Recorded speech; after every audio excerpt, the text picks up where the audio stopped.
Du fond de ma détresse, je crie vers toi, Seigneur. Je fais mien ce verset du psaume. Je vous remercie, Monsieur le maire. Je vous remercie tous ici présents. Et je salue cette initiative courageuse de notre maire ici, du maire de ce lieu, de cet arrondissement. Oui, il est de notre responsabilité de s'engager, de sortir du silence et de clamer haut et fort que les chrétiens, nos frères, ne sont pas protégés, vivent dans l'isolement total, malgré les timides interventions humanitaires. Que devient la Syrie, ce berceau de la civilisation et de la chrétienté? Les chrétiens, ils prient, mais ils désespèrent, ils en ont assez depuis 4 ans. Les chrétiens ne sont plus protégés. Ils sont victimes de violences, de viols, de décapitations.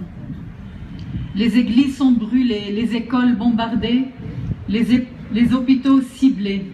Hier même, 120 enfants ont été brûlés vifs à Idlib. Où sont les droits de l'homme? Conséquence, inflation flamboyante. Tous les citoyens de la Syrie, tous les chrétiens manquent de l'essentiel, manquent de tout pour vivre et de survivre, manquent de soins et de médicaments, rationnés en eau, en électricité, en carburant. 2 tiers de chrétiens ont quitté déjà la Syrie. Et le tiers qui reste cherche par tous les moyens de quitter. Comment les protéger? Que devient la jeunesse? J'étais chez l'établissement d'une école catholique de 2400 élèves. Elle est détruite et les élèves ne sont plus scolarisés. Les jeunes et les enfants, quel avenir les attend et où? Peuple du monde entier, où est l'Europe? Où est l'Occident? Je crie au nom de mon peuple et je dis, rendez-nous la paix. Il est fondamental et j'insiste de toute ma force pour mettre fin à ce conflit mondial. Il faut arrêter de leur fournir les armes et l'argent. Il faut bien surveiller les frontières.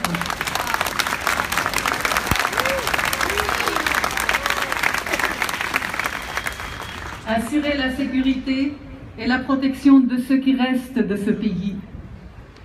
La sécurité des êtres humains avant tout, les vestiges et les civilisations. C'est urgent. Aujourd'hui, maintenant, agissons effectivement loin des discours politiques, ensemble, main dans la main, le plus vite car il est déjà trop tard. Nous comptons sur vous, nous comptons sur la France, nous comptons sur votre soutien, nous comptons sur votre amitié. Je vous remercie. Vive la Syrie, vive la France.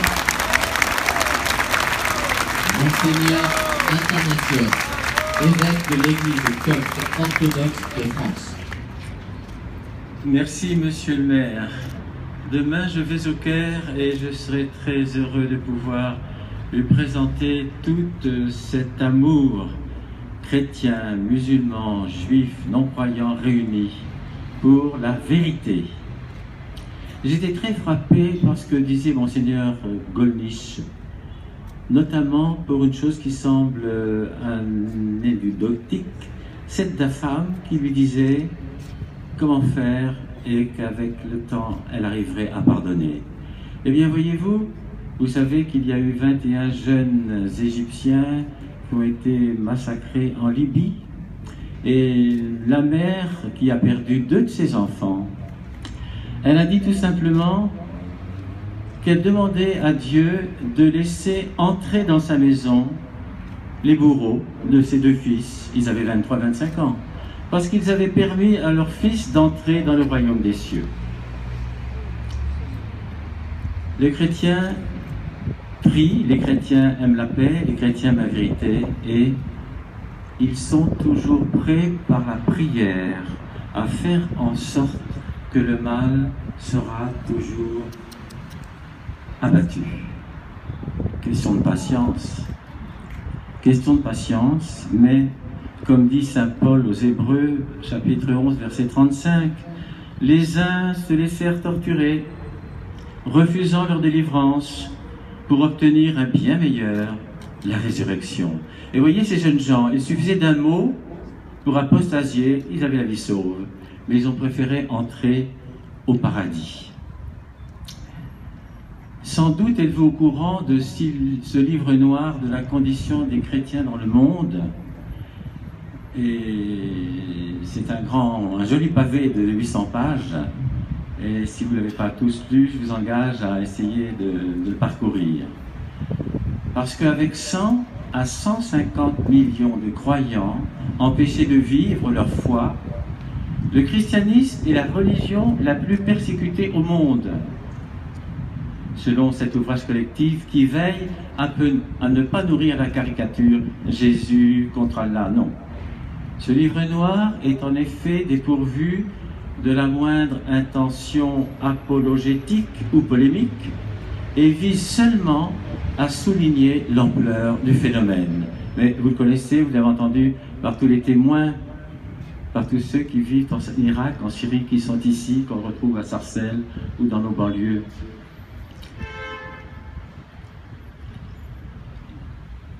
Aujourd'hui, nous avons le devoir de parler de nos insurgés.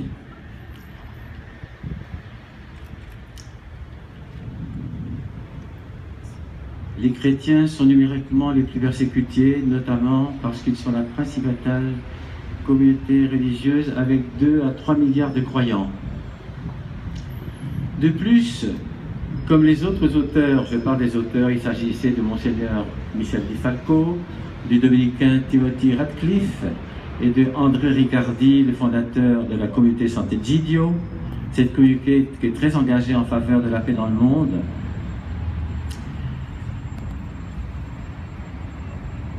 Il n'y a pas de choc des civilisations entre un monde chrétien et musulman, puisque les musulmans sont autant frappés que les chrétiens, mais aussi tout angéliste. L'islam radical est certainement le plus grand fabricant au monde de haine des chrétiens. Cela étant, s'il venait à disparaître, les chrétiens ne seraient pas pour autant en sécurité.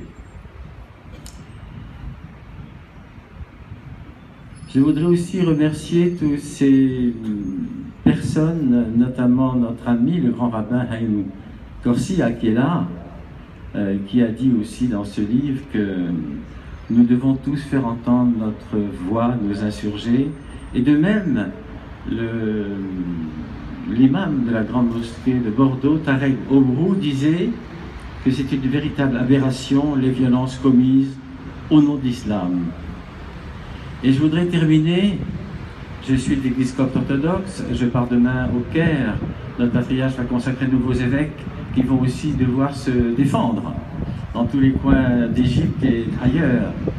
Et je vous demanderai vos prières à tous. Et je voudrais aussi finir sur une note du philosophe athée André Comte-Sponville qui dit « Défendre les chrétiens lorsqu'ils sont menacés à cause de leur foi, ce n'est pas défendre une religion contre d'autres, c'est défendre partout où elle est attaquée notre commune liberté de croire ou de ne pas croire. » Que Dieu bénisse cette assemblée. Nous sommes tous unis au nom du même Dieu, juifs, musulmans, chrétiens, agnostiques. Ils savent que Dieu existe quand même. Ils n'ont pas très bien compris, comme moi-même d'ailleurs. Mais nous devons chaque jour, c'est pas que nous courons après le martyr, mais le martyr c'est quand même le témoignage du chrétien. Alors, faisons en sorte de cette horreur, de ces drames, de ces tragédies, une victoire pour la résurrection.